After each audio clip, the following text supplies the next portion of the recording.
Coordinator for the Never Again Coalition, and I'm so pleased to welcome you to our second discussion in the Rising Up for Human Dignity film and discussion series that we have running this May. Our partners for the evening, besides the Never Again Coalition, include Portland State University's Holocaust and Genocide Studies Project, World Oregon, Amnesty International USA Group 48, and the Oregon Jewish Museum and Center for Holocaust Education.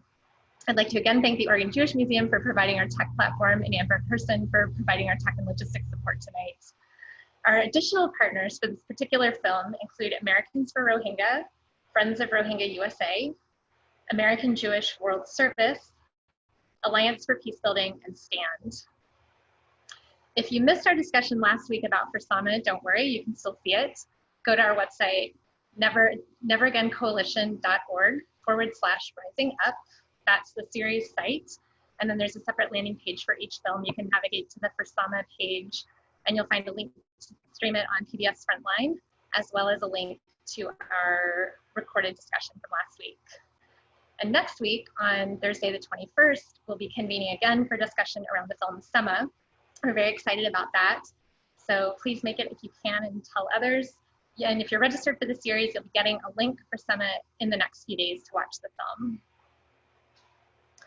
Tonight, we're here to discuss I Am Rohingya, a Genocide in 4 Acts, which is a powerful and just very multi-layered story about a group of youth in the Rohingya diaspora in Canada who are reenacting and responding to the story of decades of persecution and displacement of the Rohingya people in Burma that culminated in a very large event of displacement and genocide in 2017. And of course, as we know, this conflict is still ongoing, and we'll talk more about that this evening. We have an incredible group of panelists to delve into both the personal and political aspects of this film and the larger story of the Rohingya people that it's part of. We'll have some time for moderated discussion, and then we'll go to a Q&A session facilitated by Tim DuRoche, Director of Programs at World Oregon. And let's get into the evening. I'll introduce our moderator, Lauren Fortgang. She is the co-founder and director of the Never Again Coalition, which, as most of you probably know if you're watching this event, is a Portland-based organization that seeks to address genocide and mass atrocity through advocacy and awareness. She is also on the board of advisors for Portland State University's Holocaust and Genocide Studies Project. She's a member of Act for Sudan and the Coalition of Advocates for South Sudan. So welcome, Lauren. Thank you so much for being here tonight.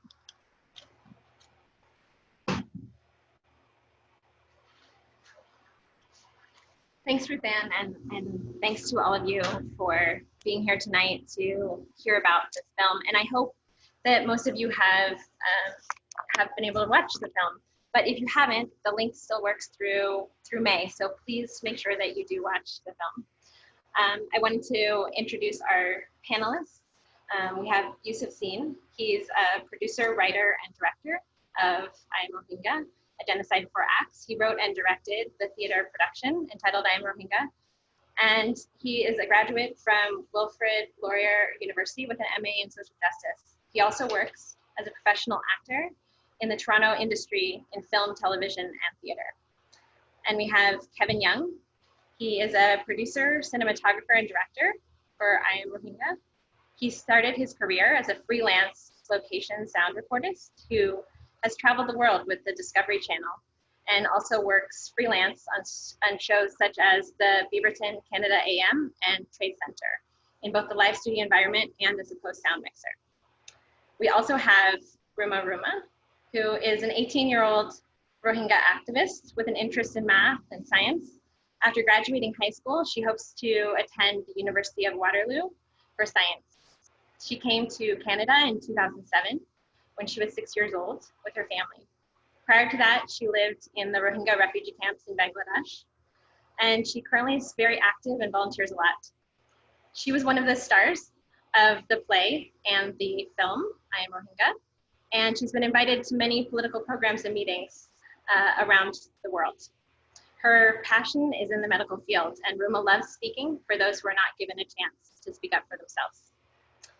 And last but not least, we have Sirazul Islam, who we are very grateful is on here from the UK. So I don't know if it's very late or very early, I'm not sure, but we're so appreciative of you being with us also. Sirazul is a genocide survivor of Rohingya origin. He was born in Kutupalong refugee camp in Bangladesh, where he spent 8 years before being resettled in the UK through the United Nations. Sirazul is now studying law at the University of Manchester while volunteering for the British Rohingya community as a youth advocate. The British Rohingya community, UK, works for the Rohingya in the UK and maintains a grassroots connection to Bangladesh. So we're so pleased to have all of you here. And just before we get started, I just want to say that when I watched the film, I just found it to be so moving, and just to have this, personal depiction of the persecution that, the cast members have had to endure and witness. And I thought it was just such a great example of genocide is not something that happens in one place, one time. It's a process. And the genocide that is still occurring with the Rohingya people is something that's been happening for decades. And it includes mass killings, sexual violence, torture, forced displacement, denial of citizenship, and restrictions on freedom of movement, all at the hands of the Burmese government. And I think it's so important. This film is just such an important reminder of how long this has been taking place. And I just wanted to highlight that starting on Monday, the US Holocaust Memorial Museum is launching a virtual exhibit on the Rohingya, which includes a long history of what's been taking place. It also details what happened in one village, as well as telling what is happening right now to the Rohingya throughout the world, through their resilience and strength, and courage, and their pursuit of justice and accountability. So I encourage all of you to check that out starting on Monday. And we'll have a link on our website as well. So just wanted to make sure, because there's so much to the story that I think, I know after I watch the film, I just want to know more. So hopefully you can all explore that. So, but without further ado, I want to turn to Ruma first. So, I think the film starts out talking, from Yusuf's perspective of how he got involved, but I would love to hear how you first got involved with the play, which then turned into the film. Actually, Yusuf called everyone, all the Rohingya cast members. He called all of us, and he's like, I am Yusuf Zine. I am part of an association, and I invited you to come to this meeting. And then it was held at where Chandler Community Center, and it's where most of the Rohingyans in Kitchener reside. Like most of the a whole bunch of Rohingyan family, they reside in that one spot where it's like Chandler Mill Community Center. So he called us and he told us to go, and we went. He had food ready for us. He mentioned he had food, so obviously everyone is interested because there was food. So we went, and then he's like, okay. So he was supposed to talk to us about drugs, all those stuff that are affecting the teenage youth to this day. But the thing is, we don't want that. Like, we already know about drugs and all that. Like, we know to abstain from them and everything. And then so one of our cast members said to talk about the Rohingyan people, and that's where Yusuf got even more interested in our community. And he's like, okay.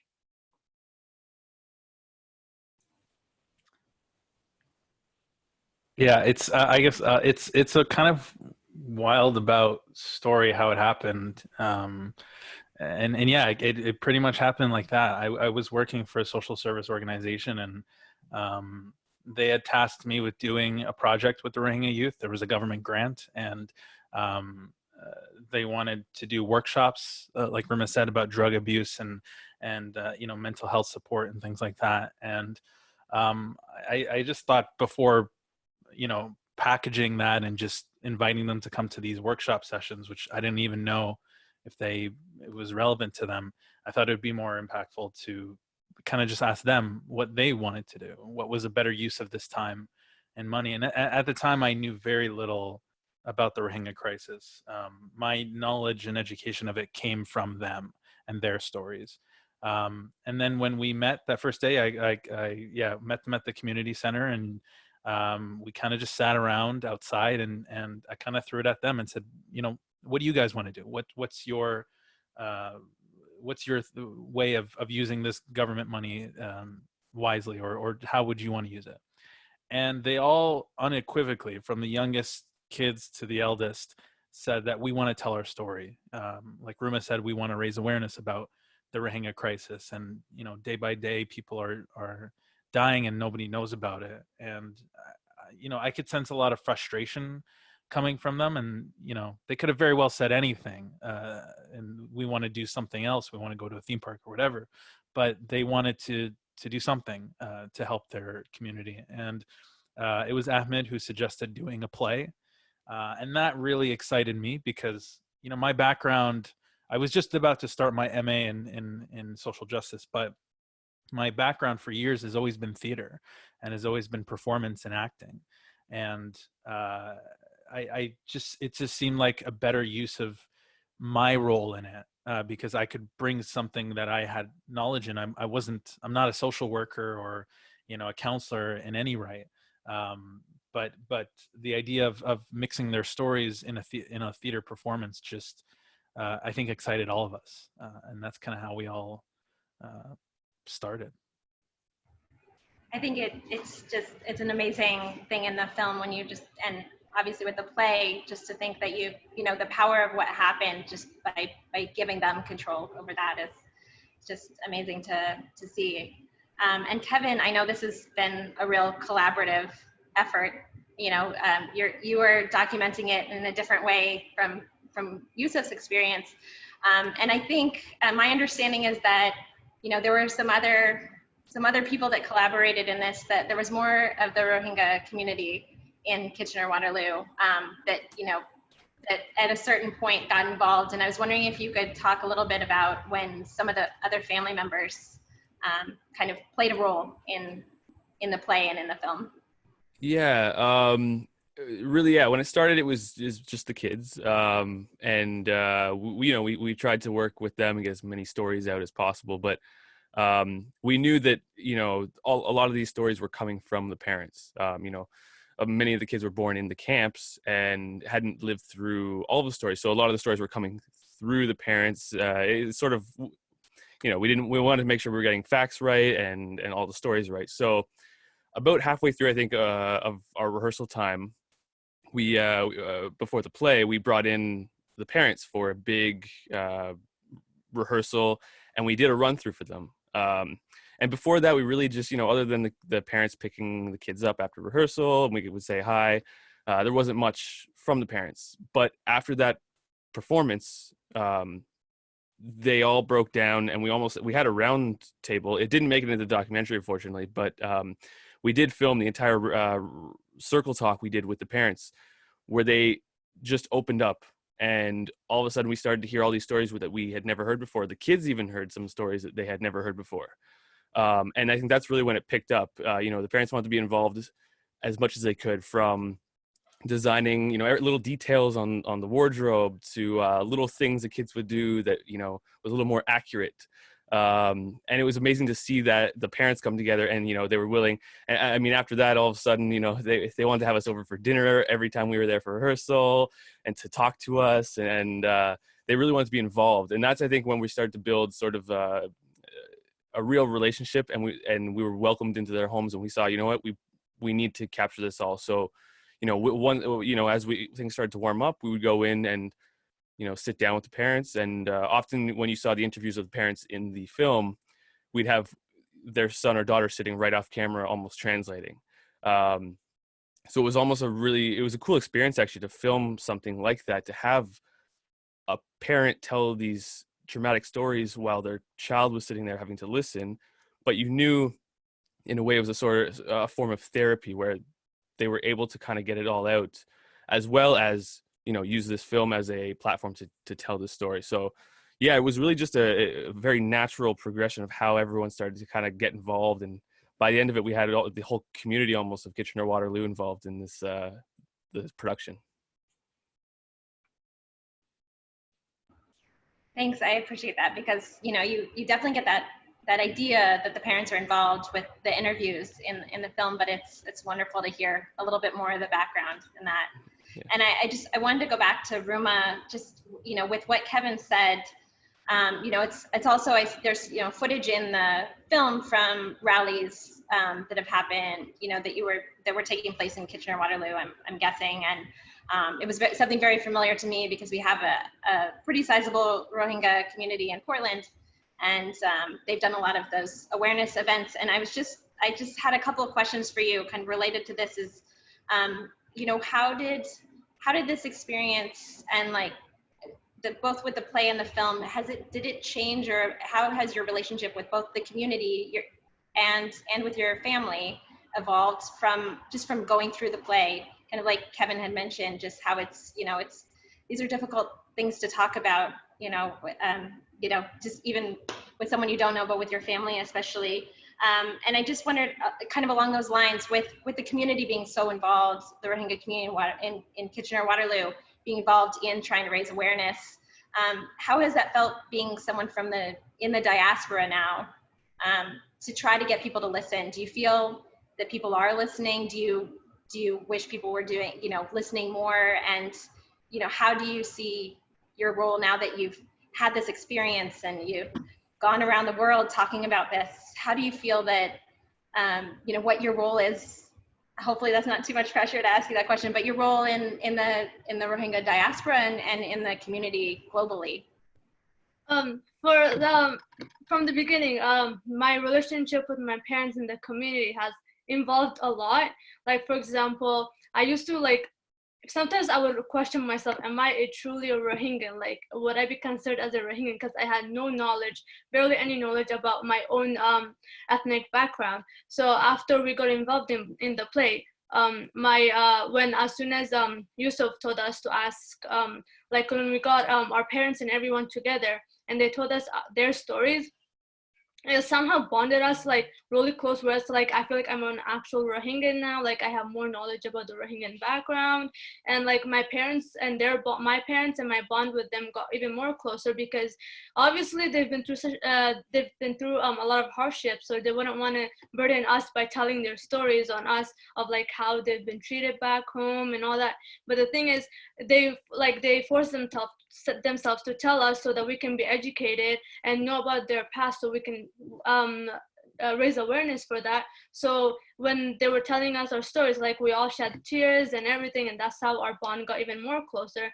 And as to the community, like it's like as if a new opening has opened for the Rohingyan community, because there's like the elderly people of the Rohingyan community telling the youngers of their stories, and the youngers have a voice. Like we have enough knowledge in English in our language, like we speak enough English to raise awareness for like tell the whole world their stories of like the elderly people when they can't translate that to English.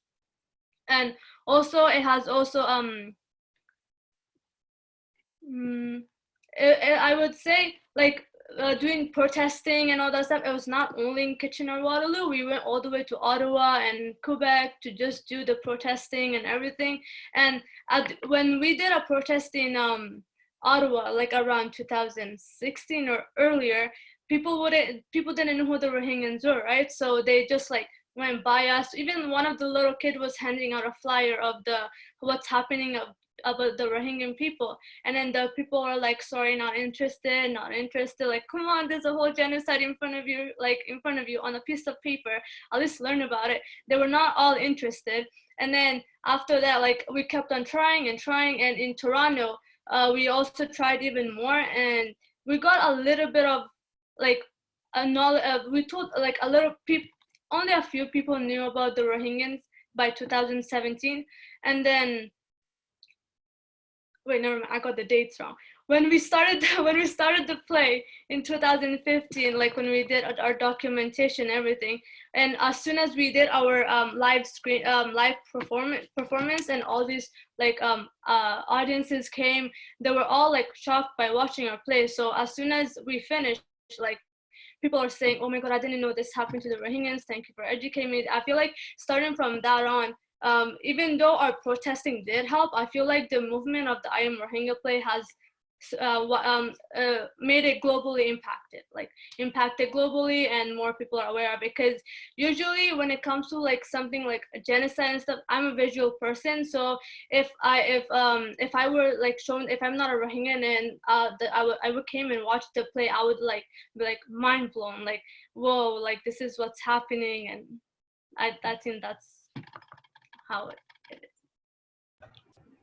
Thank you. And yeah, I think I absolutely agree. It's incredibly moving the way that you told the story. And I thank you also for just mentioning, because it, you know, when it came out, you know, was after August 2017. And so I think, but I don't think maybe everybody realizes when you started working on it, that it was in 2015. And I think it's a really good example of that this isn't something that just started. And I wanted to turn to Sirazul on this. Just that this has been going on for so long, and you know, as a Rohingya that has grew up for the first 8 years of your life in refugee camps in Bangladesh before being resettled in the UK, and then just also as your role as a youth advocate for the British Rohingya community, I just wondered if you could also just talk about your own experiences and how you see your role being played in trying to make people more aware and hopefully end the genocide. Thank you.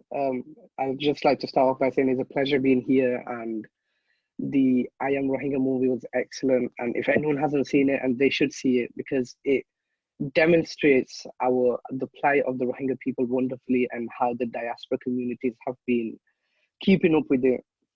And in terms of your question, the Rohingya issue hasn't been something that just popped out of nowhere. It hasn't been anything arbitrary. It has been a systematic killing, a systematic persecution of an ethnic minority residing in the Arakan state. Of course, if you've seen the movie, it shows you clearly 1991, a push of the Operation Clean Nation. I mean, the word clean nation in itself, it tells you enough about what the purpose of it was. 1992, it drove almost 200,000 people, 200,000 Rohingyas away from Burma into Bangladesh, which included my family and many others like my family. And we all came into Kutupalang camp, Nayapara camp. We resided there for over 30 years for some people now, including my grandma, my paternal side of my family, my uncles. They are in the camp for nearly 3 decades now. My parents were in the camp for 2 decades, and I was there for almost 1 decade. 3 decades in a refugee camp, living in the same seven bys, in the same place as 7 other people, in a bedroom of 8 by 10, sleeping on the floor in a bamboo stick hut for almost 3 decades. This isn't something that just popped out of nowhere, like I said. It has been systematic. Of course, if you look at the history, in 1978, Operation King Dragon, and the purpose of this operation was to scrutinize all the Rohingyas and start the military's operation of calling the citizens, their own citizens, the Rohingyas, illegal immigrants. And they used this propaganda from long before 2017. This propaganda was so systematic that it was embedded into the Burmese people that we were illegal Bengali immigrants. And this resulted in widespread rapes, arbitrary arrests, the discretion of mosques, the destructions of villages and confiscations of lands amongst the Rohingya people. And my family especially have been involved. They were at the forefront of this. And in the wake of this violence, many people have left Burma for Bangladesh. And this was in 1978. Even before 1991, there was 2 waves. And these people who fled to Bangladesh, it was because they were raped, they were tortured, and they were sent to their death. And many people were repatriated back to Burma, and some people stayed. So like I said, in terms of the crisis itself, it was a systematic persecution of the Rohingya people. The propaganda they used, the violence that they used, the methods that they used, it has all been planned out. And even now, in the 2017 crisis, after 700,000 people left, 700,000 Rohingyas were displaced. These villages were burnt to ground. And what happened was these villages were, they were redug and they were leveled out, and pipelines are being built there for China and a railway. What does this tell you? It was a systematic killing of the Rohingya people for economical reasons, for reasons that they believe are nationalistic, which are not, because these military authorities, all they want is what you'd call an all Burmese Burma. Because I'd like to point out that the Rohingyas, albeit being hit the hardest, are not the only ethnic minority being targeted by the Rohingyas. My Kachins, my Karens, the Shins, the Shans, they've all been targeted since way before 2017. Some even from 1940s, as soon as the British left. So this systematic killing, the military had one vision, which was to turn our Rakhine neighbors against us, to turn our Burmese brothers and sisters against us so much that we couldn't call out for help, and our only option was to flee to Bangladesh. And this is once again showed, because currently, if you follow the news, our Rakhine people whom we lived in harmony with before the propaganda spread by the Burmese military, they're now being faced with persecution. They're now being subject to the killings. This isn't something that is new. This isn't something that is arbitrary. This is a mission. I would say the military is on a mission to get rid of every ethnic minorities until the pure Burmese, which they would call it, remain. And moving on, in my experiences in the camp, I think if you look at the movie, it shows you wonderfully about the situation, the condition, the horrific nature that the camp is built in. I spent 8 years of my childhood, and like aforementioned, my parents spent 18 years, and within these years there has been no improvement. And I can say that for sure because I just came back from the camp in January, and my house is still the same. It's the same narrow streets, the same open sewages, the same problems with sanitary, the same problems with overcrowding, dense population. Living in these conditions is not built for humans. And like myself, like how other people would describe it, the camp is an open prison. We're not allowed to travel out of it. We're not allowed to do anything of our own free will. There's no prospect for job. There's no prospect to move up the social mobility ladder. There's no prospect of life. And fortunately, we were one of the few lucky ones to be granted asylum in the UK and move as a diaspora group. There's 350 plus of us, give or take, in Bradford in the UK, and we've all come from the refugee camps in Bangladesh, and we've built a close, tight community over here because when we first came, we didn't know the language. We had, for many people, we had never even set foot outside of the camps. We had never been in an airplane. We had never seen a building. We had never seen roads or street lights. And moving into a whole different country, it may sound silly, but the things that we were most interested in, it was like the street lights on the street lights, the airplanes, the having a toilet on a bus. We'd never seen anything like that before. And moving to a whole different country was an amazing experience, which I believe many of my fellow Rohingyas dealt with correctly.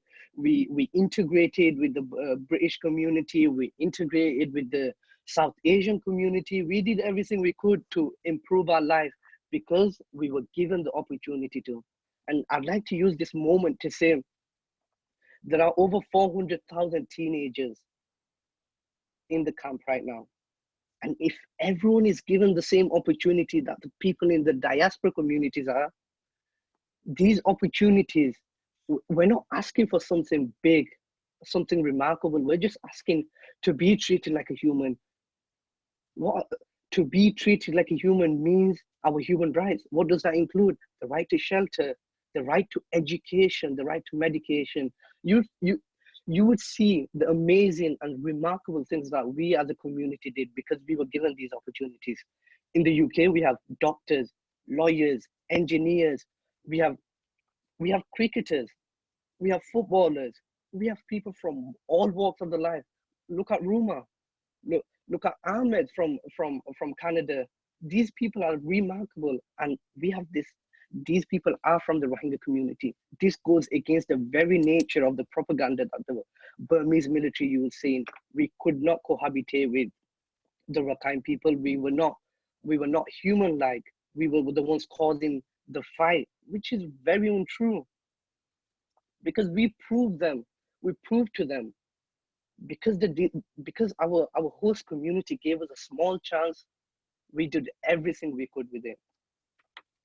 And these new opportunities of life makes us reminisce what our brothers and sisters in the camps couldn't have. And like I said before, imagine we gave this one chance of education, the right to education, their basic human right, to every single people in the camp, what remarkable things that they could do. And in terms of our work that we do here, we're not asking for charity. We don't want the charity of the international community. Although we praise them for everything they've done for us, all we want is our own opportunities because we don't want to be a burden on the Burmese people. We don't want to be a burden on our neighbors. We don't want to be a burden on anyone. And we, as a diaspora community, and some people in Bangladesh themselves have shown that we're not a burden given the opportunity. So instead of giving charity, this will be my message to everyone and to all the international community helping us. Instead of giving us charity, give us opportunities, and we'll show you what we can with them opportunities. So thank you.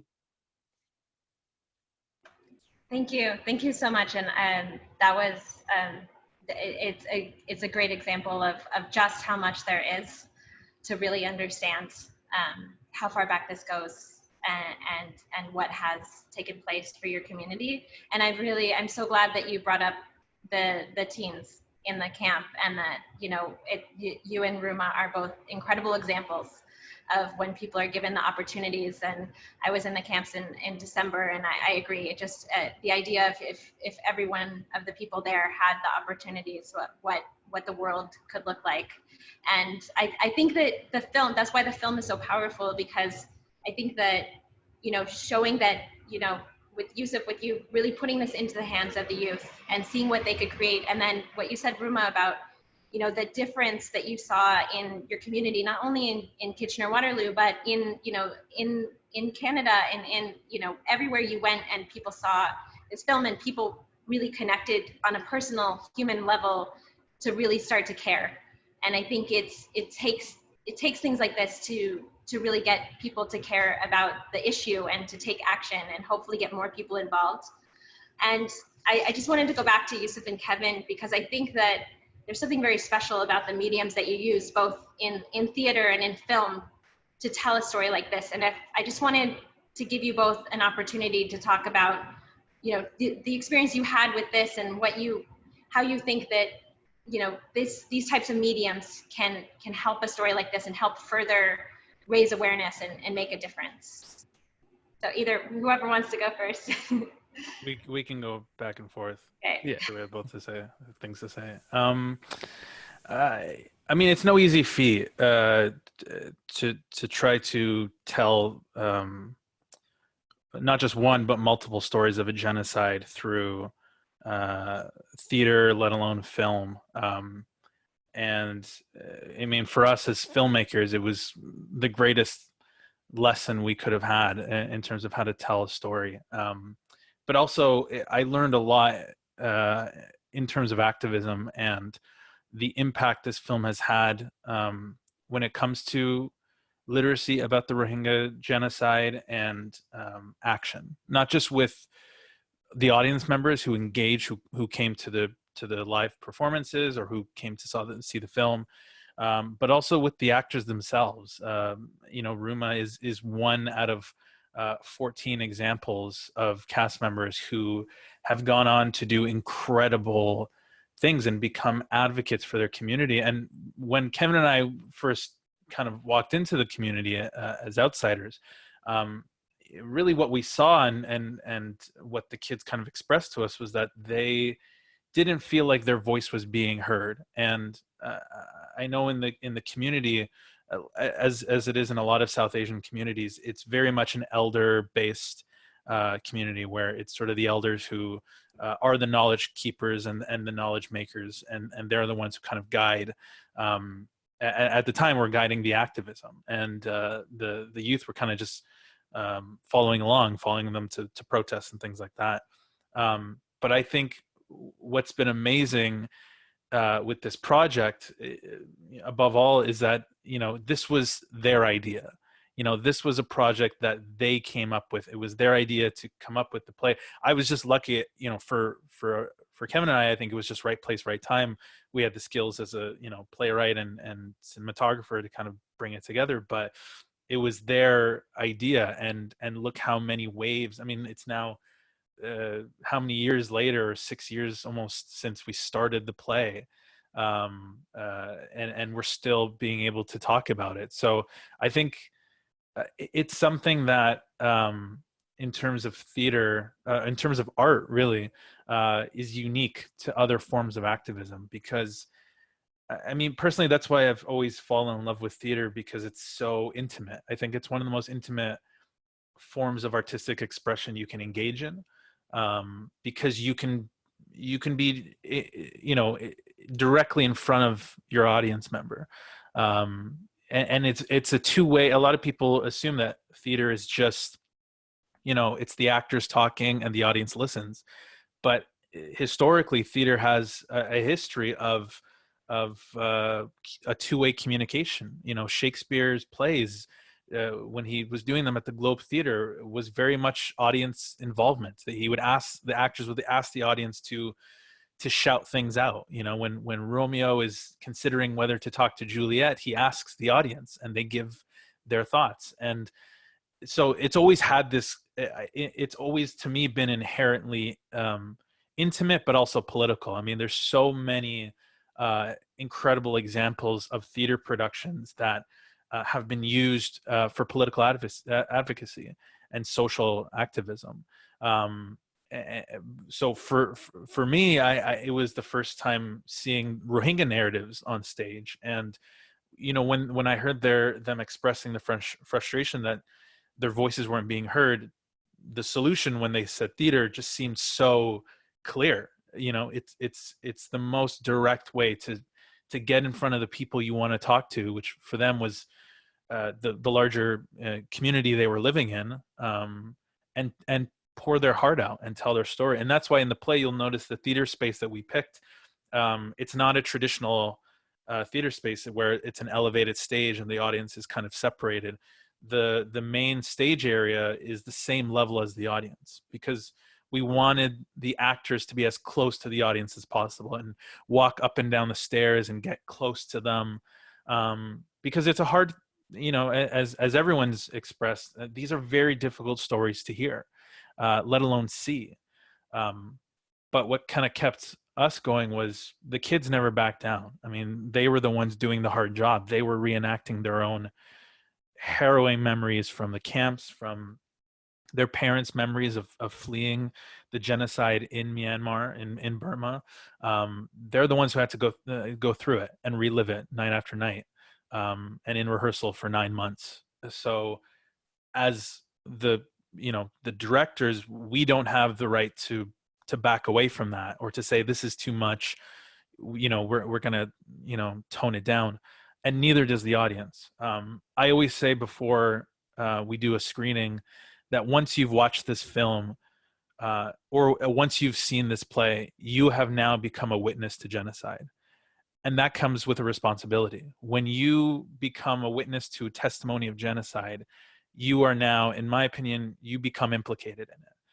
And that responsibility means you have to share what you've seen with people who were not there that night, or who didn't see the film, or just who haven't heard of it.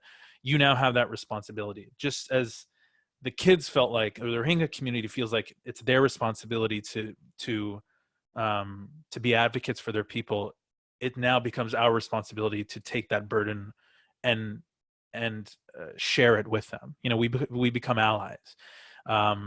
So, you know, for me, and like Ruma said, I'm a visual person too. I think, you know, Kevin is as well. And we're always thinking of how can we take something and visualize it in a way that people can feel, not just, you know, it's hard to be bogged down with numbers and statistics and facts, and that stuff is very important. And that's why we didn't exclude it from the documentary. But I think ultimately what stays with people is the stories, you know, the emotions behind it, how you felt in that moment. And, you know, with the play, we knew it was going to be limited because, you know, if anyone's done theater, getting funding for theater to continue to do it is very difficult. And, you know, we knew it would be limited in terms of, you know, traveling with it. Only a handful of the cast have citizenship, so that, you know, traveling outside of the country was not an option. We actually did, when we were in the UK, we met, Sirazul did a short little abridged performance piece based on their personal stories. So in terms of making the documentary, the challenge became, how do we take this play, you know, this live performance that's such a moving experience when you're there in real life in the theater, and translate it on screen? And that was a really difficult task. Yeah, that was, I think, something we sat with the most in the editing room, is just sitting there trying to see, you know, how do we tell almost like 3 different storylines in one movie. But also add, you know, going back to the theater production, is I was, you know, lucky enough to almost be that fly on the wall. I was able to, along with rehearsals, almost watch the kids grow, not just as actors but as people, because you know, and actually, if you watch the film, at the end of the film, you see a lot of the parents that, you know, they say, I can now talk to my son or my daughter now. We go out all the time, and we're able to do, and like, to see them grow as a person was something on, like, the cherry on top of everything else that the theater production brought. But just for the night of the performance, you know, we filmed some protests with the groups. We had filmed just interactions with the Rohingya community, with other people within the community in Kitchener-Waterloo. But the night of the performance, I think, is when I noticed how impactful it was compared to everything else that we had done, because I was basically shooting for half the show just people in the crowd and the way they were reacting. And I think that's where I was able to see how much it was really getting to the audience. You know, there was tears, but they were also, you know, we always do this, we like to mix comedy with something that is horrific, because we believe that, you know, you should be able to go to these dark places but also see the lighter side of things. So we were able to get the audience to laugh in places that we never thought would laugh, and the way they reacted really showed me that theater was probably the best way we could have presented this story to a group. And but yeah, then it was the challenge to say, well, then how do we get that into film? Unfortunately, we couldn't get every scene from the play into the film, but we were able to, you know, get as much as we could, and I think it worked really well.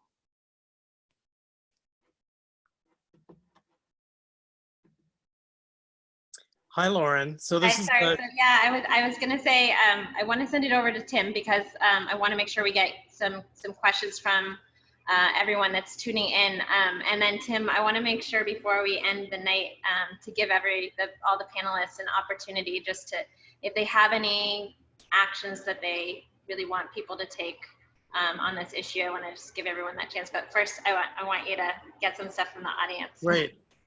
You know, I'm initially moved by is hearing what Ruma was talking about the intergenerational dialogue, because oftentimes, and Lauren and I have done a lot of programming around genocide, and oftentimes, you know, if you look at, you know, a Japanese internment or the Holocaust or Rwanda or something, it is something that happened. It's something that happened over there. But the fact is, it is happening, and the diaspora is so broad.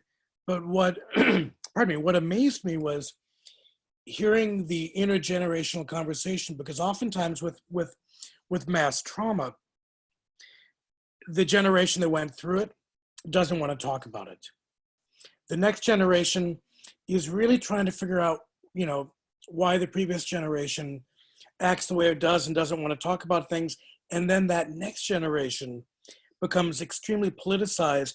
But what you described was this compression of everyone engaging in this conversation and the story sharing. And I'm thinking about, am I listening to Yusuf and Kevin talk? I mean, is this, do you think that there's something unique about the fact that this is happening the way it was, in the moment it was, with, you know, tools of media and different things? I'm just wondering if you could talk about, Yusuf, I don't know if you've made similar projects with similar, you know, really tragic narratives, but Ruma, I was really blown away at the way in which you described the elders and the young just all coming together in the same space. Jump in. I like, for in our brown Asian culture, it's like having a lot of respect for the elders, right? So what we would do is, like, the elderlies, and mostly like my grandma and my other grandmas from, like, we call all our every Rohingya member uncle or aunts and grandmas and grandpas. That's what we do. So we call them we, like, the elderly, like our grandparents, they don't remember much of the stories, but their kids remember it for them, because they're the grandparents and grandpas told our parents their stories, so our parents added their own stories into it and told the kids, even though the kids are like, when we first asked our parents questions about the Rohingya genocide and all that, I was around 16, 15 years old. My parents and stuff, they wouldn't want to tell that to a 15-year-old when her life is still like ahead of her, like she doesn't have to worry about any genocide and stuff. But the thing is, if I don't worry about our Rohingya genocide, then who will, right? So when we ask, like, even our little sisters, the youngest cast member was around 7, 8 years old when he first was acting in it. He asked his own parents, like, he had the guts to say, "Mom, tell me about the Rohingya genocide. I want the world to know about it." Obviously our parents and our relatives and our grandparents were hesitant to tell about it because we were still pretty young and they want to just let the past be the past. But the thing is, the past is reoccurring still right now, so they need to change it. So they told the stories, and like, it's not only our parents that we get the stories from, we call back, like, people, our relatives who ask for help, they call here and they're like, and we ask them, "Auntie, uncle, how are you doing? Like, what's going on? Can you tell more about the Rohingya genocide? Because you're living here right now and I'm all the way in Canada." So they would tell, and like, a bunch of my uncles and aunts passed away, and they told us the stories of how they passed away, like what the Burmese Rohingya genocide did to them. So I feel like if the youngsters don't know the stories of the elders, then how is the story even going to come out to the bigger audience? So that's why I think it was a good idea to get connected with the elders. And just to jump on that, you know, I think one thing that people forget about this genocide is that it's the mass erasure of, or the mass killing of a group of people, but it's also the mass erasure of a culture. I mean, there is a systematic effort by the Burmese government to erase the Rohingya culture, the Rohingya identity, the language. There's a lot more at stake, and so I think for what I noticed from the kids you know, they're now growing up in Canada, and at that age you're trying to figure out your identity, you know, like everyone intergenerational, second generation immigrant, just trying to figure out how they fit into their own diaspora, how they fit into their own community, a Canadian Rohingya. What does that mean? And in order to do that, you have to be confronted with the genocide. Sadly, the Rohingya identity, the Rohingya ethnicity is so interlinked with the genocide. The sense I got from the kids is like, you know, they had to, whether it was now or 10, 20 years from now, I'm sure every young Rohingya has to confront that reality. And I'm sure and what they expressed was that some of them they didn't want to. I remember when we were interviewing Rysel, one of the kids, we asked him, do you like doing the play? And he said, not really. He said he'd rather play basketball. And I said, well, why are you doing this? And he said, well, I feel like I have to. You know, it's like I'll do it when I have to, but otherwise it's not really what I want to be doing.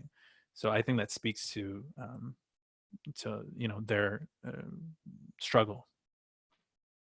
If I could jump in, just a quick comment, just to what Yusuf said and Ruma said, and I absolutely agree with what Yusuf just mentioned in terms of the crisis identity, the identity crisis that we all faced. As a Rohingya, as a young Rohingya myself, I went through it, and I know most of the people did. When people first asked us, this was before 2017, when people first asked us, where are you from? Who are you? And I think Ahmed mentioned this as well in the film, if you see it. I said to him, I'm a Rohingya, I'm from Burma. People would look at me really puzzled. No one had any idea where Burma was, who the Rohingya people was. I'd tell them I was born in Bangladesh, so they would assume I was a Bangladeshi or a Bengali. And for me, at that point, it was easier to tell them I was a Bengali than to divulge into my Rohingyan identity, because I'll be honest, even at that point, I didn't have enough knowledge about it myself. And as time went on, and as like Yusuf said, we were faced with the genocide ourselves. Like, I am a genocide survivor, but I didn't know why I was a genocide survivor until 2017 happened, until 2012 happened. And when we were faced firsthand with the moral duty of raising awareness of our people, we were seeing a genocide happening right now in front of our eyes. And this was our own people. This was my nephews, my cousins, my grandma, my uncle. These people were going through this genocide, and we had to divulge into it as a duty, as a moral duty. And through that, we found out our identity. We knew who we were. And right now, if someone asks me, "Who are you?" I'd tell them I'm a Rohingya. But before, I would hesitate. I'm a Rohingya, born in Bangladesh, but raised up in UK. So the identity crisis, it was quite prevalent in the diaspora communities. And I believe the I Am Rohingya films and other documentaries and the broadcasting of the Rohingya issue really, really helped us, because like Yusuf said, it's not just an extinction of people, it's an extinction of a group and their own culture as well. And this really helps us grasp our own culture and be proud, in a sense, of our own culture, that people know about this now. Thank you. So, Yusuf, you used the word erasure. The name that I didn't hear come up in any of your conversation, and I hate to hit a sore spot, but as recently as December, Aung San Suu Kyi asserted that the civilian deaths were not in fact genocide and were in fact factually misleading, and failed to even use the word Rohingya in a almost 4,000 word speech. How should the international community be reacting to what seems like a complete dismissal or erasure of what on every level looks like ethnic cleansing? Yeah, I mean, you know, I think first we have to stop debating, you know, whether she is caught between a rock and a hard place. She's made it very clear where she stands, and that is on the side of the military, on the government that is committing the genocide. She is very much complicit. And you know, there's this narrative that she doesn't actually have any power, and she's just kind of, you know, going along with the Tatmada, with the military, and that's not the case at all. She's actually in charge of 4 or 5 different ministries within the government, and can play a very crucial role in ending the violence, but has made it very clear where her allegiance stands. So, you know, I think there's been a lot of really interesting and sad responses to her in the past little while.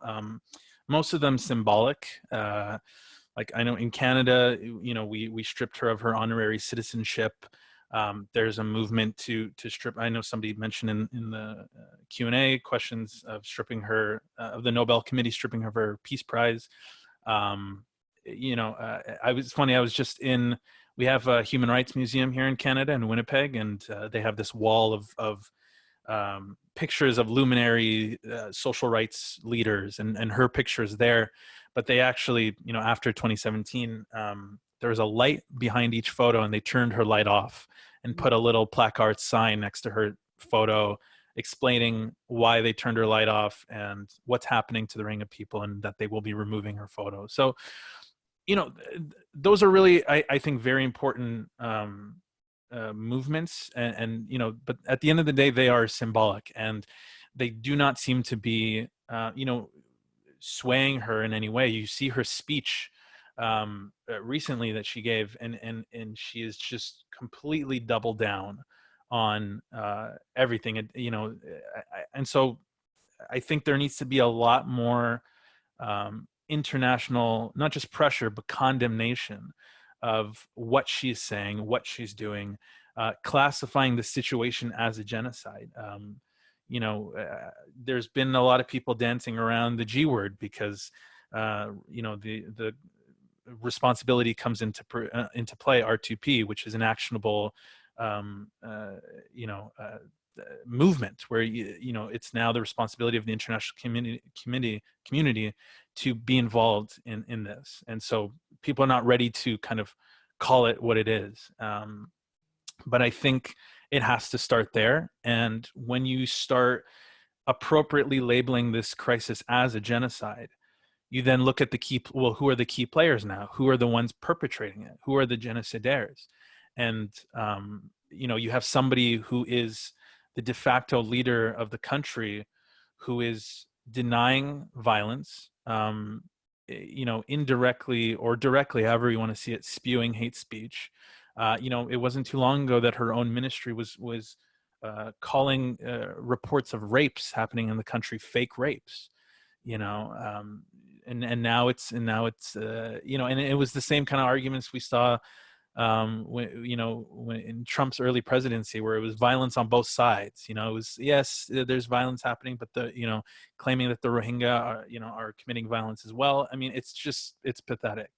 And I think once we start seeing the situation for what it is, and labeling this as a genocide, it automatically implicates her as a supporter of the genocide and a perpetrator. Anyone else? Yeah, feel free to. Yeah, just to put in again, sorry. I think Yusuf pretty much covered it all.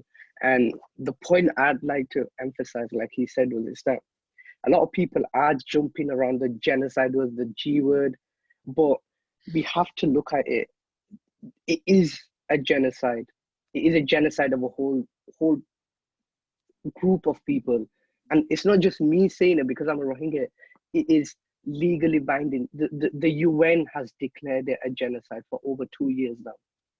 And thus, for this reason, she was taken to the Myanmar was taken to the International Court of Justice, and the International Criminal Court are investigating this genocide.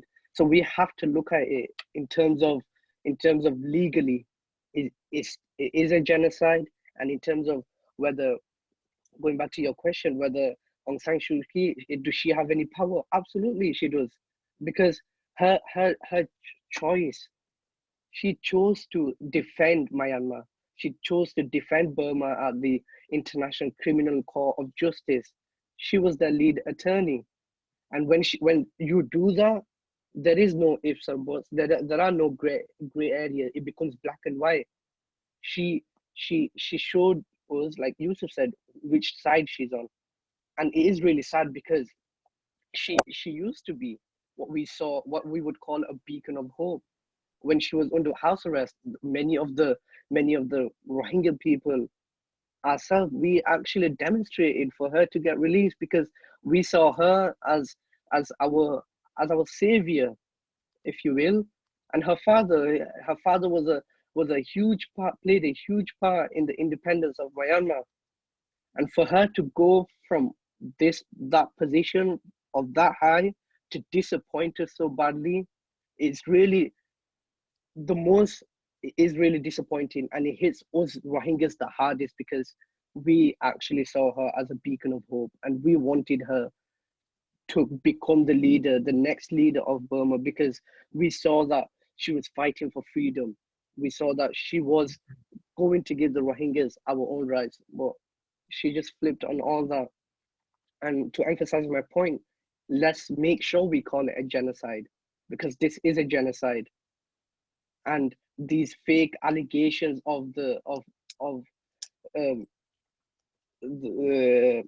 Aung San Suu Kyi, she said at the International Court of Justice, I think, what you were referring to, when she failed to mention the Rohingyas a single time, and she said, well, Myanmar said that the fighting was not a genocide. It wasn't on a systematic level. It was a small counterattack to the Rohingyas firing first. I think they're all bogus claims, because just a week before the International Criminal Court of Justice trial in January, Myanmar conducted its own investigation, where they found that the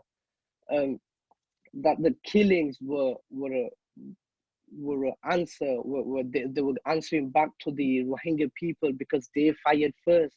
Well, for them, and to say that the Rohingya people are living in harmony and that nothing has happened on a systematic level, and that the military are not doing anything, I think it's all bogus. And for her to do that on an international level, it's one thing being silent, and it's another thing coming out and directly denying this genocide and directly denying the identity of the Rohingya people, and that's where her mistake is.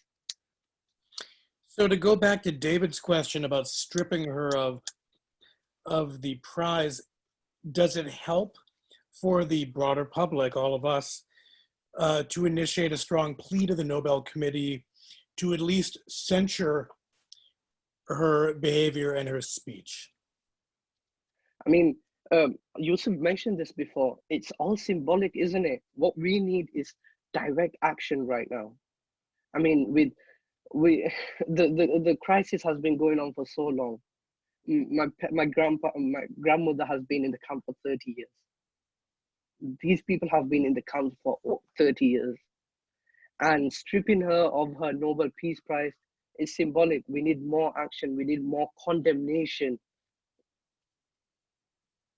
If we say that, it doesn't mean that we don't focus on stripping her of our Nobel Peace Prize, because when it comes to politics, there are two ways to go about it. Her reputation, still to some people, they think she's a freedom fighter. They think she is right. And going back to my point about the ICJ trial, before she went to the trial, there was a massive demonstration in support of her in Burma. And when I say massive, it was really big. These Burmese people, they were supporting Aung San Suu Kyi for defending their country at the ICJ. But when we strip her of her own, the Nobel Peace Prize is given to freedom fighters. It's given to people who bring about peace.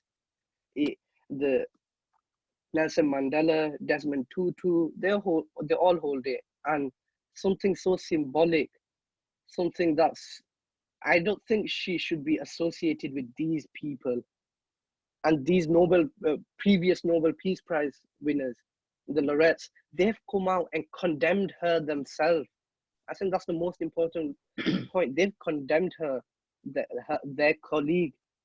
So, and when she holds this Nobel Peace Prize, still to this day, and people read about her, people who don't have any idea of what's going on in Burma, they think, oh, she's a freedom fighter, and they support her, and they go into this misconception of her fighting for freedom, fighting for the rights of the people of Burma. So on one hand, I think it's really important to strip her of this Nobel Peace Prize. I think there should be a focus on it.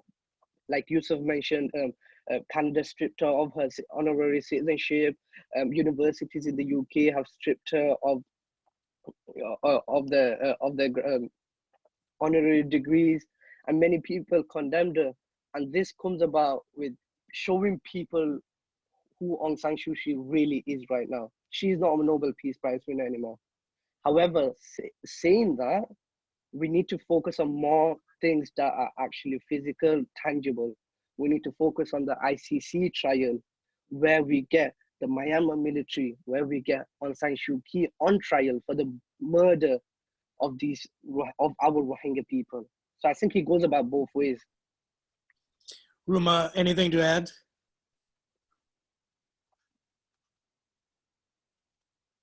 Okay, so like when all this talk was happening, what came to my mind was what's gonna be after stripping her off of her peace prize, right? So like if we strip her off of her peace prize, it's like it gives the Rohingya community a sense of, hey, people now know that she's not like a peace person, like she doesn't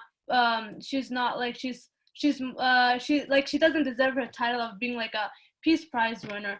So what I think is like after stripping off her peace prize, because obviously she doesn't deserve it, it's like, is she gonna make a different move now? Like what is she gonna do after she being stripped off from her peace prize, right? Like, hey, they stripped my peace, like they took my prize away from me. Now it's good, like it's either gonna trigger anger and hating herself even more, or it's gonna like be like, hey, should I cool down a bit and all that? But the thing is, it's like I don't know how to make my point, but like I hope you're getting what I'm trying to say.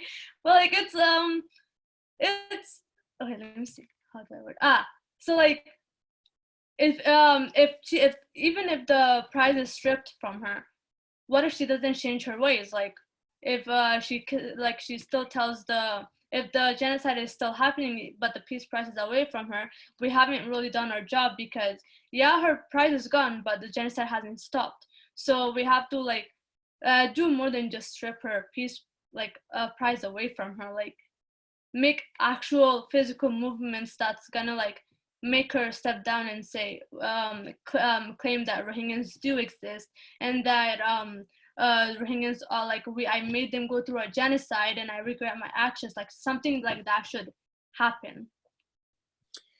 So to pull things back out for people who don't know a lot about the situation of the history, I'm wondering if you can talk about how many Rohingya are still in Burma, and what countries in the world currently have a really significant Rohingya diaspora, and especially in the US. Are there specific communities in the US or in Canada that you know about that have welcomed Rohingya into their midst?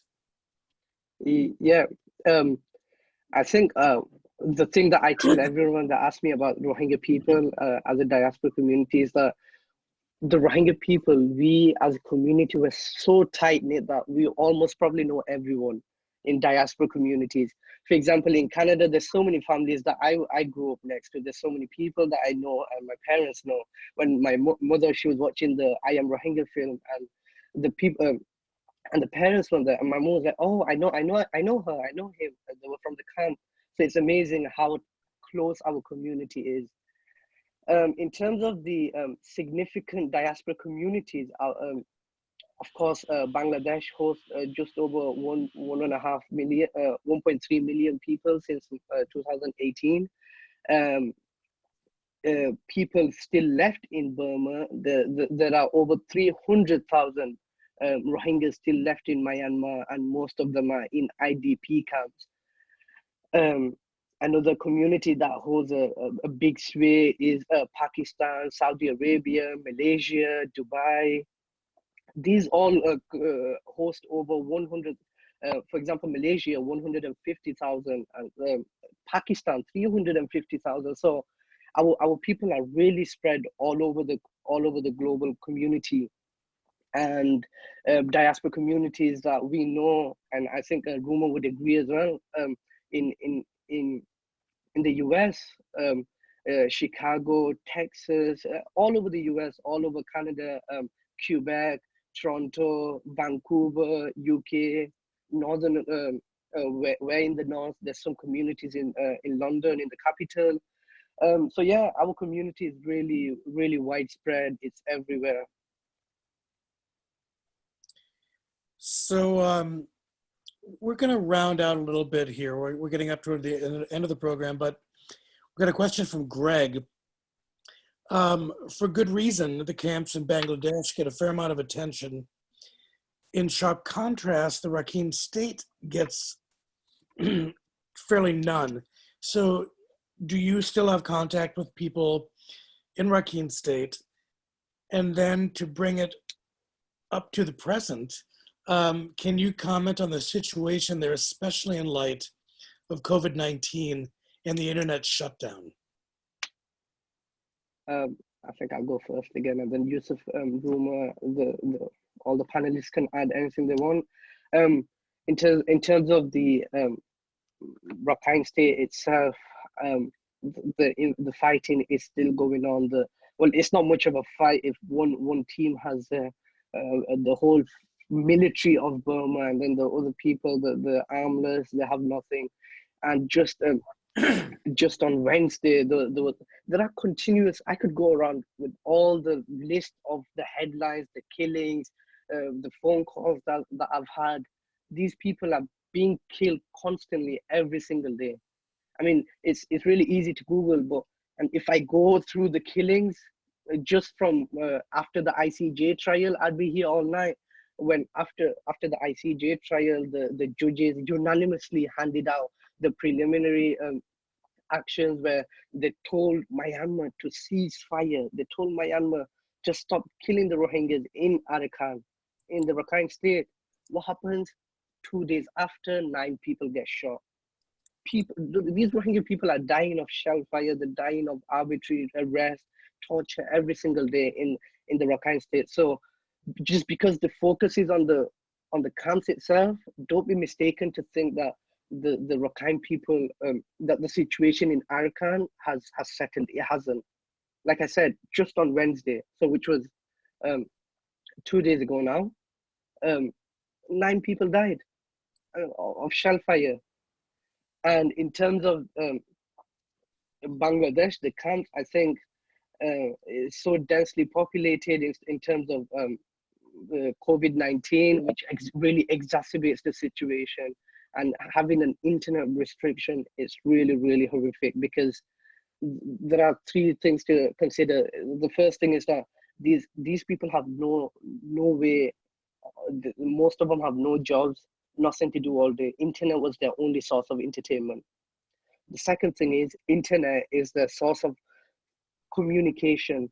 I can't call my grandma, and it's not just internet that's been banned. Remember, it's the same. So they have no network as well. So most of these people can't give out news, what's happening in the camp. They can't call their family abroad, which is like me. I can't call my family in Kutupalong. And the third thing, and the most important thing, is the news. These people, these Rohingya people, the only thing that keeps them going is the news of the Rohingya people itself, the progress of the Rohingya people itself. They see constantly what's going on, how the world is monitoring them, and what the world is doing for them. And when this internet is taken away from them, they can't survey, they can't see what's going on with their own condition. They can't see if they should have hope or if they shouldn't. And the most important thing, I think, that we should really, really emphasize for all our listeners today is that COVID-19 has showed how important the internet is, and how important the internet is in raising awareness. For me and you, internet is a luxury, but it shouldn't. For me and you, internet isn't a luxury. We could just have access to it anywhere. But for the Rohingya people, internet is a luxury. And for 99% of the Rohingya people, they don't have access to this information. They don't have access to information about COVID-19, which is why they didn't know about COVID-19 until so late on. And as you know, 1.3 million people, how densely populated they are. If one person were to get it, it would spread like wildfire. And these people, they don't know whether the importance of washing their hands, the importance of sanitary conditions, the importance of how to stay safe, the pre and underlying conditions that they should be aware of. And if you know that the health condition of the people in the camp is really bad, many people suffer from PTSD, many people suffer from breathing problems, these conditions that would mask the coronavirus. And to emphasize, I think I should tell this to everyone, that today, earlier on, there has been a confirmed case of coronavirus in the camps itself. And we've seen, so the main thing that we can do is pray that it doesn't spread. A lot of people are self-isolating, but a person has been infected in the camp, in the most densely populated, the largest refugee camp in the world. And at this time, if I urge my listeners to write to Bangladesh, and I urge the Bangladeshi authority to please allow internet access in this difficult times, because a person has already contracted the virus, and to prevent any more damage, we need to raise awareness of this. We need the internet to do this, and that's what I think the message is, and the panelists can fill in it with anything I've missed out. Thank you.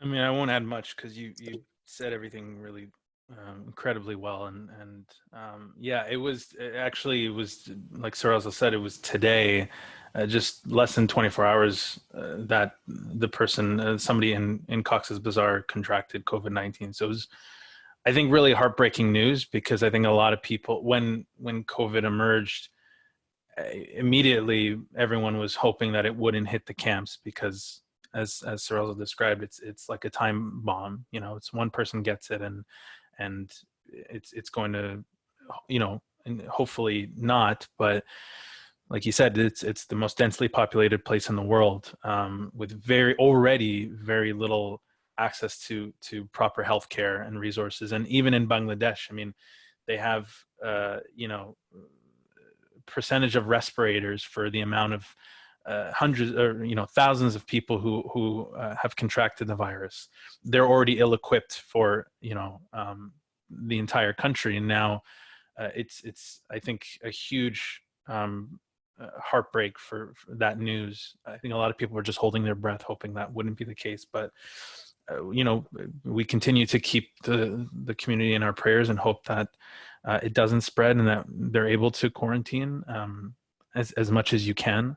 And then, yeah, that we do see more attention put towards healthcare in the camps, and that there are more resources to treat this and to support you know, Rohingyas in the camps. And just a small note on the other, the first question, part of the question about Rakhine State. I think a big reason why there hasn't been a lot of attention, in addition to what the points that Sirazul mentioned, is up until recently, there was no access to media allowed in Rakhine State. You weren't able to see what was happening in the region because they wouldn't let you in. And already there's, you know, for anyone doubting what's happening, there's your telltale sign. Why isn't the military, why doesn't the government want you to see what's happening in the Rakhine State? Because you'll see houses being, you know, burnt to the ground, and people being killed. You know, I have a lot of Rohingya people, you know, on my Facebook feed, and I don't go a day without scrolling through and seeing photos or videos of villages being burnt, or horrific images of children who are scarred from what's happening in the region. There's this really great Al Jazeera piece that came out recently. It's like a short documentary where they actually went into Rakhine State. They were granted, because when the ICJ sort of started their recent investigation into crimes of genocide, a bunch of journalists were able to enter the region and document what was happening. and you watch it, and it's this sort of like guided tour by the military to these very specific spots to show you what's happening. And you can tell, and it's so staged and it's so planned what they're showing and what they're not showing. And the Al Jazeera reporters actually went off on their own and started questioning people in the community, and some of the people would tell them what's actually happening.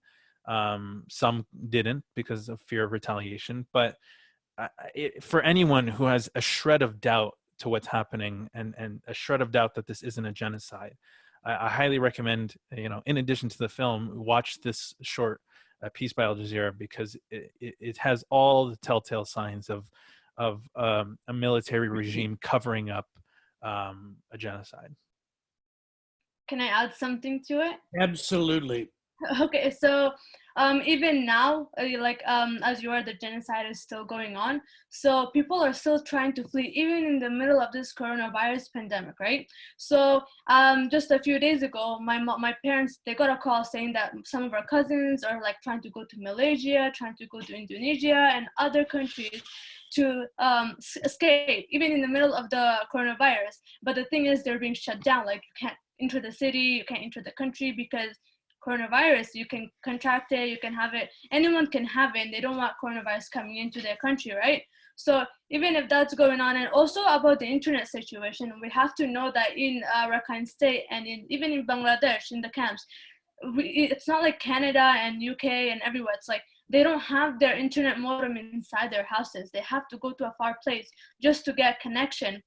So if you're in quarantine and you can't get out of your houses, how are you going to have connection? How are you going to talk to people that are like in Canada, that are in other countries? So if the virus is going on, if like we now know that in the refugee camp in Bangladesh, you have the coronavirus because it's like it was spread, like people knew about it through internet. But the thing is, we don't know anything about the Rakhine State because they don't have access to the internet as much as the Bangladesh refugees would have, because most of the stuff that we can Canadians and other Rohingya people in the richer countries can send is mostly to Bangladesh and not Burma in the Rakhine State, because it's, first of all, even if the reporters are blocked from going inside the Rakhine State to interview the Rohingya people, how are they going to let goods and stuff go into the Rohingya people in the Rakhine State? So I think we have to know that like people are still trying to flee this day when the pandemic is going, when the coronavirus is going on, and like many boats sank where like a bunch of people died, and people in the boats can even have coronavirus that they are not even aware of or educated about. And if they are not allowed to enter the different countries that they're trying to flee to, they're stranded in the middle of the ocean out of nowhere. That's what I wanted to say. So you guys have brought up a few things. Around these parts, when you say AAA, that is how you start your car. But I like to think that those 3 A's mean awareness, action, and agency. So what are 2 or 3 things that everyone who's participating in this can learn about more or do to make people either aware or be involved in just helping the world act more responsibly around this genocide?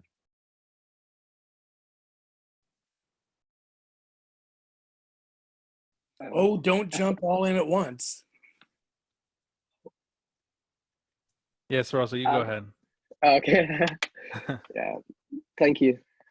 I won't say much as well, but in terms of what people can do and what action they can do, I think, like we said before, it's the help of the international community that have allowed us to come so far. It's the help of wonderful people like Yusuf, like his team, that have allowed for us to come so far.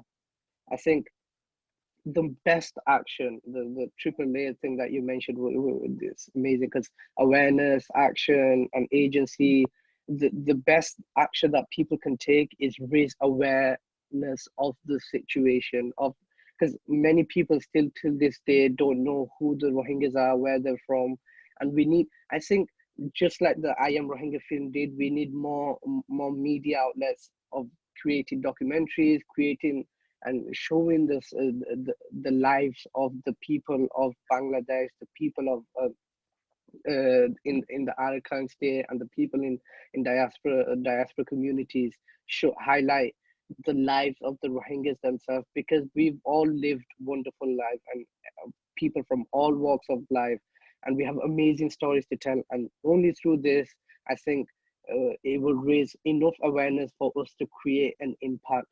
So going into the specific actions that we can take, I mean, I don't know the diversity of the audiences here, but I would imagine people is quite diverse. So you'd have your school people in school, colleges, universities. I mean, the youth, as I believe, you could have the biggest impact of every group.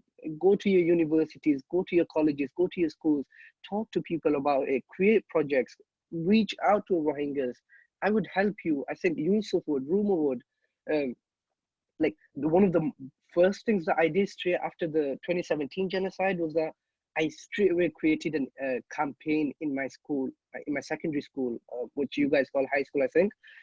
And it gained national recognition. We went to our capital, we went to the Commonwealth office, and we actually spoke to the UK team to Myanmar and what their action is, if the people are aware of this. And straight away, our whole city knew about the Rohingya issue, and people starting different campaigns. People started using what's called donation sites. People went out, people documented all this. And I think that created a really big change. And what we need to remember in terms of the Never Again Coalition, where that stems from, the Never Again, our promise as a community of Never Again, we started that 75 years ago, after the Holocaust. And since then, what have we seen? We've seen Bosnia, we've seen Rwanda, we've seen Chechnya, we've seen Darfur, and all these names that I mentioned, all these genocides that I mentioned, we've seen it happen. It happened in the past, but this Rohingya genocide, it's happening in your present. You have no excuse to let this happen. Our only excuse for these previous genocides was that, oh, I wasn't there, or people couldn't raise awareness due to, oh, the technology wasn't great. But in 2020, no one has any excuse to let a genocide happen right in front of your eyes. This genocide is happening in your lifetime. And Yusuf brilliantly mentioned at the beginning, once you see the I Am Rohingya film, you have a duty, you have a moral duty to raise awareness of this. And I'd really like to emphasize on that and just say to people, the people in this in this discussion, once you've listened to our story, once you've seen I Am Rohingya, everyone has a duty to tell someone else. And they have a duty to tell another person, and you have a duty to do something to prevent this genocide. Thank you. Thank you. I mean, I couldn't have said any of that better myself. He really articulated everything that I'm feeling about that question, you know, because we get that a lot, and it's hard sometimes to, you know, even when people ask us that and we say, you know, write to your MPs or write to your, you know, leaders of government, it always seems like a big ask, you know, and it's a hard thing to, and I'm sure people too, like watching, it's a hard you know, task. But I think the biggest thing is are these stories, and starting there. I mean, it can be intimidating, and it can be a lot, especially when you Google what's happening. And I encourage people after this to go and YouTube and Google the Rohingya genocide, so you can visualize it, or if you watch the film, there's visuals in there as well. But I think it kind of goes back to what we tried to do with the film, which was create an emotional response, because I think we act as humans most when we are moved by an emotional, you know, something that we can't really describe or you know, ascertain value to. It's just something that compels you to say, I need to tell someone about this, or I need to do something, you know, even if it's as simple as, sharing something online to raise awareness. I mean, like Sirazul said, this is the average person you ask probably couldn't tell you, probably wouldn't know what the Rohingya, who the Rohingya people are, let alone that there's a crisis happening, let alone where, if they could point Burma out on a map or Bangladesh on a map. So there's still a lot of work in terms of awareness and literacy to be done. But once you do know, in whatever way that means, I mean, if writing letters to your MP is not your thing, I mean, for me, I'm not an activist. I'm an artist. I'm a filmmaker and an actor, and those are skills that I could use to try to help tell this story. And so if you have a specific skill set, maybe you're a writer, or we get messages from people who are musicians who say they want to write a song, or poets. It doesn't even have to be artistic. If you have a skill set that you feel like can contribute in some way, maybe in a way that none of us have even thought about yet, that's how revolutions are brought to an end, by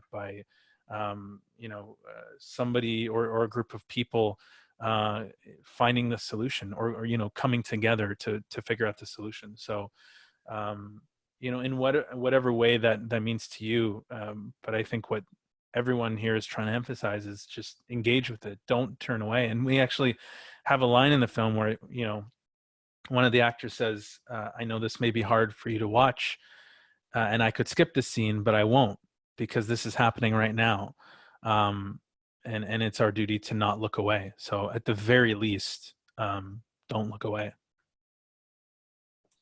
So Yusuf, I'm going to push back on you. You saying you're not an activist. Miri Baraka once said, art is political. And I think that your choice of the moving image and of theater, I mean, these are powerful, powerful mediums. Storytelling is one of the things that enables us to connect to our common shared humanity. And I think that you made an incredible document that, whether you know the issue or don't know the issue, there's no way you can walk away from it without being moved. So I commend you for the work that you all did in bringing this to a larger audience. For anyone who wants more tips on actions, you can go to the Never Again Coalition website, neveragaincoalition.org. I'm going to wrap things up by thanking, of course, I'm from World Oregon. I want to thank Portland State University's Holocaust and Genocide Studies Project, the Oregon Jewish Museum and Center for Holocaust Education, Amnesty International USA Group 48, STAND, and of course, Never Again Coalition.